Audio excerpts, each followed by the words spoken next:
It was bits and pieces, and we kind of started stitching these pieces together like a jigsaw, you know.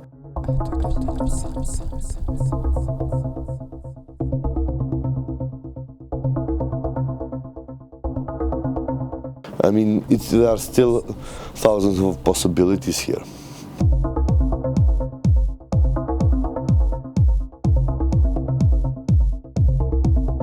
It was a feeding home for so many families living in Kosovo.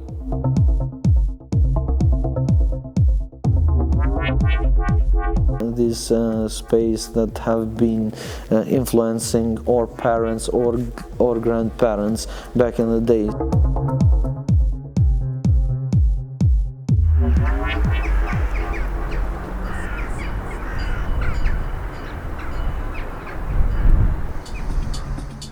I mean, I'm the first generation of DJs after the war, and it was me and a lot of friends like Lika Tek, Dardan Ramabaya, one of my partners, Goya, Naka, Uki, I hope I don't forget anybody, you know, a crew of people really. It was great because there were like-minded people in the city that we got together and oh, you like this? Yeah, I like this. I don't like this. So we kind of started, you know, talking about it, discussing about it, and then we started having some small parties just for friends.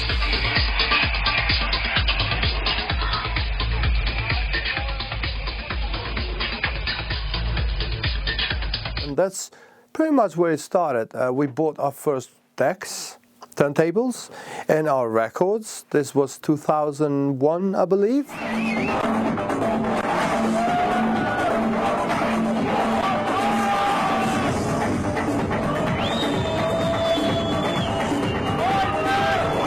It was bits and pieces, and we kind of started stitching these pieces together like a jigsaw, you know. We weren't sure what we were doing, but the thing is that even the crowds didn't know what they were looking for, so we kind of grew up together.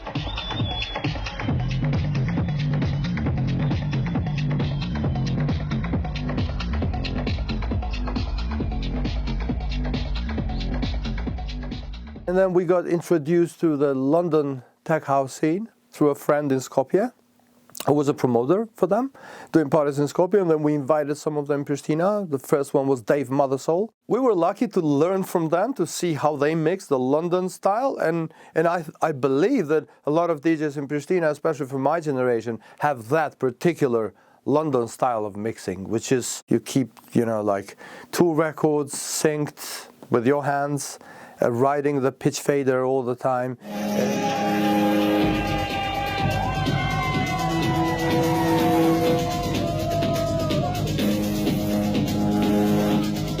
When we started using euros as a currency, so that was 2003, I believe, 2003-04, and that was the time when we started bringing DJs here. And then a friend also started to bring DJs from Italy, like from Neapolitan scene, like Marco Carola and Marco Lenzi, and quite a few names, you know, quite a few names from the Neapolitan techno scene. So it was like a very good reference from both sides.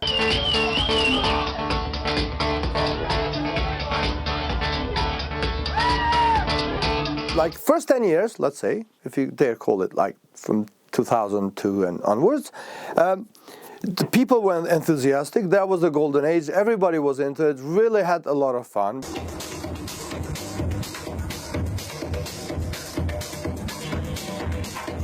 But now, I appreciate the fact that people are building the scene.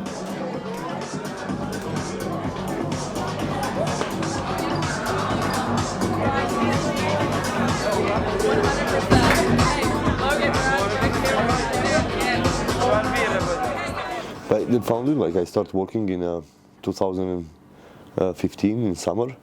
It used to be a family house with a big garden.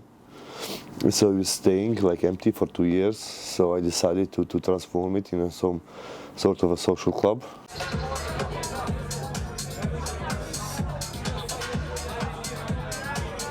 We gather alternative crowd from different circles of the people. So we have here We used to have jazz musicians, jazz crowds, so we have hip hop, electronic music, techno.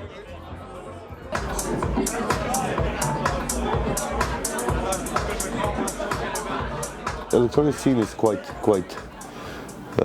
developed here. Like lots of good DJs, underground and commercials are coming.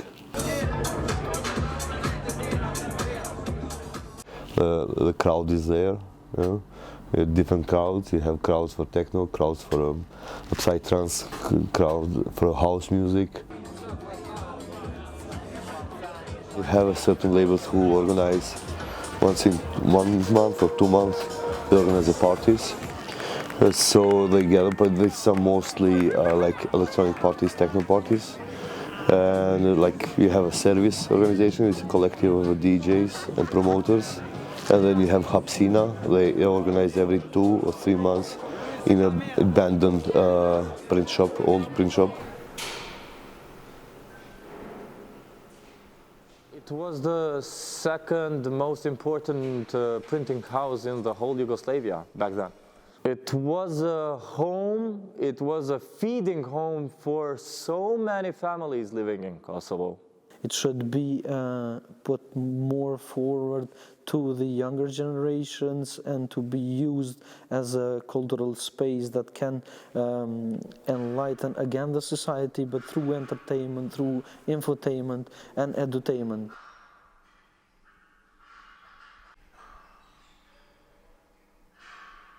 These are the last preparations before the event tomorrow. It will be the 13th one, which in numbers may not be that much, but for us it means a lot because it shows that for the past 4 years we've been trying to maintain this place, to protect it from being privatized first of all, then now we are fighting for it to not be held to the state, to the government, because they are planning to do offices and archives and stuff in here, which for us was basically a nonsense thing. So now we are trying to protect it from the government again.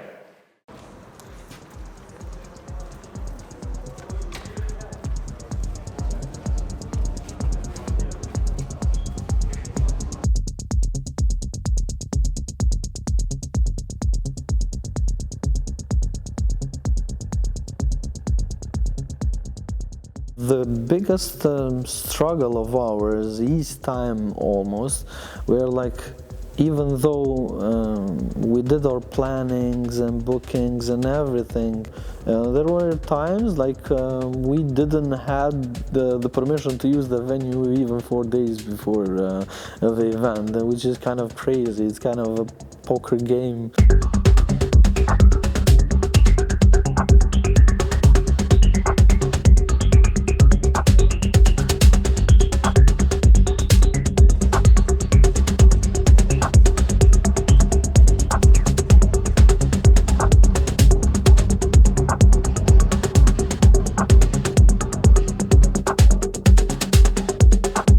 We have to get together, all the organizations, all the artists, from all the people from the cultural sphere, if they want, because at the end of all, we've been here temporary. For the past 12 events, we've been here with a temporary permit. And for these 4 years, what we were trying to do is to get a permanent permit.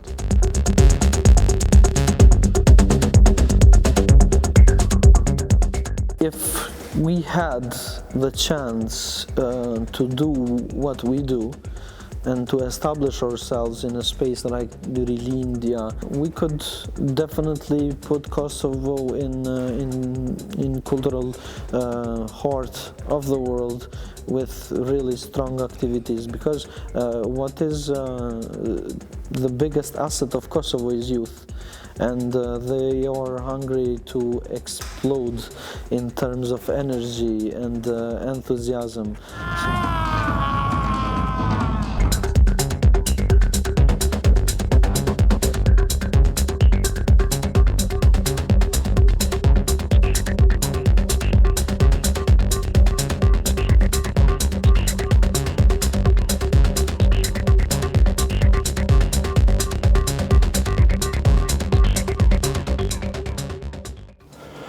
see also with the younger generation that they want to be part of that and they want to build they see it.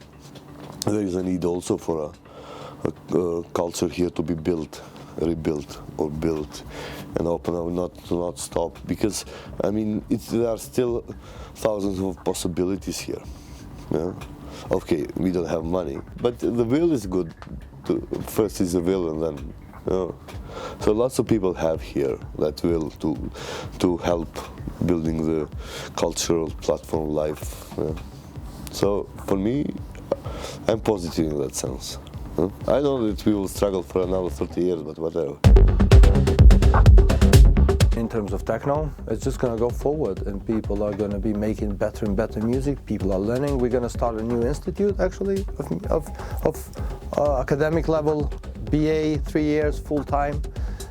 So that's when it's going to expand even more. The key thing about Rilindia is because Rilindia in Albanian language means rebirth or renaissance. And honestly, what this society needs is Rilindia actually. So what better that we can rebring it into life, this space that have been influencing our parents or grandparents back in the day. I wish we can win the fight. I really wish, because it would be a great challenge. A great challenge for the up-and-coming generation, because they wouldn't be allowed to say, we had the talent, but we didn't have the space, as we said. Here you have the space. Show your talent. It would be like this.